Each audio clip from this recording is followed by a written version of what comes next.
Hi అందరికీ. ఈరోజు మనం చేసుకునే రెసిపీ వచ్చి ఆలూ కుర్మా విత్ పరోటా.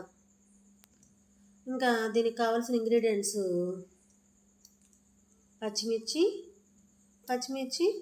అల్లము, వెల్లుల్లి, ఉల్లి, టమాటా, ఇంకా ధనియాల పౌడరు, గరం మసాలా. ఇంకా ఆ తర్వాత వచ్చి ఒక గిన్నెలో కొంచెం నూనె వేసుకుని మనం ఉల్లిపాయలు చీలికలు చేసుకున్నాం కదా, అవి వేసేయాలి. దానిలో వేసిన తర్వాత లేదా బంగారు రంగులో వచ్చిన దాకా ఉండి ఆ తర్వాత మనం అల్లం, వెల్లుల్లి, ధనియాల పౌడరు, గరం మసాలా, పచ్చిమిర్చి, టమాటా పీసెస్ ఇవన్నీ కలిపి గ్రైండ్ చేసుకోండి. ఆ గ్రైండ్ చేసుకున్నది కూడా దానిలో వేసేయండి. బాగా తిప్పుతూ లో ఫ్లేమ్లో పెట్టి తిప్పుతూ నూనె పైకి తేలిన దాకా ఉండండి. ఆ తర్వాత వచ్చి ఒక గ్లాసున్నర నీళ్ళు వాటర్ వేయండి. ఒక గ్లాసున్నర అంటే పెద్ద గ్లాస్ కాదండి, ఒక గిద్దెన్నర 150 గ్రామ్స్ వాటర్ వేయండి. అవి బాగా నీళ్ళు వాటర్ హీట్ ఎక్కిన తర్వాత మనం ఆలు స్మాష్ చేసి ఉంచుకున్నాం కదా, ఆ స్మాష్ చేసుకుని ఉంచిన ఆలూని దానిలో వేసేయండి.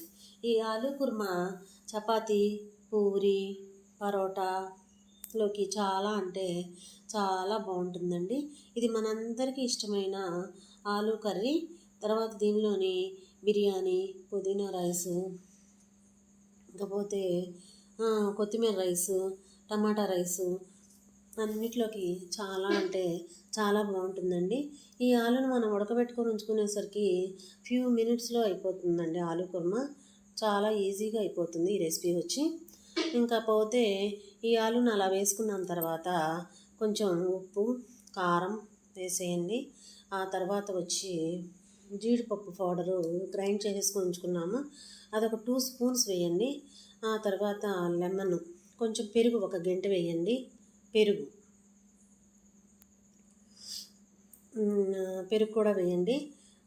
ఇంకా మనకి కొంచెం లిక్విడ్గా కనపడుతుంటే మటుకు ఒక స్పూను నీళ్ళలో కలిపి శనగపిండి వేయండి.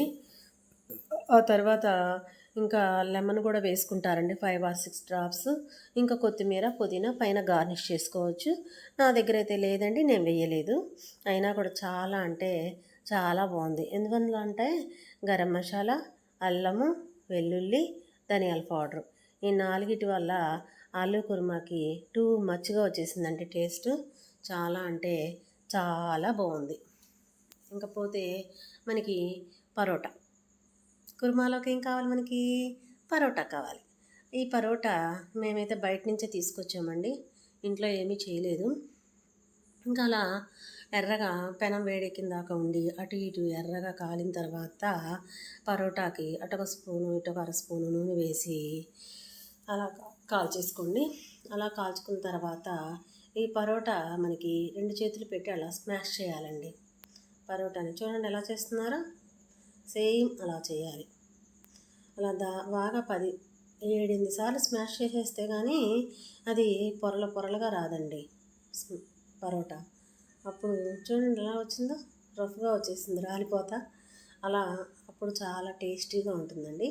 కుర్మా పెట్టుకొని ఇలా పరోటా పెట్టుకొని గార్నిష్ చేసేసుకొని రెడీగా మనం లొట్టలు వేసుకుంటూ తింటమేనండి. చాలా ఆహా అంటే ఆహా రావుందండి, టేస్ట్ అదిరిపోయింది.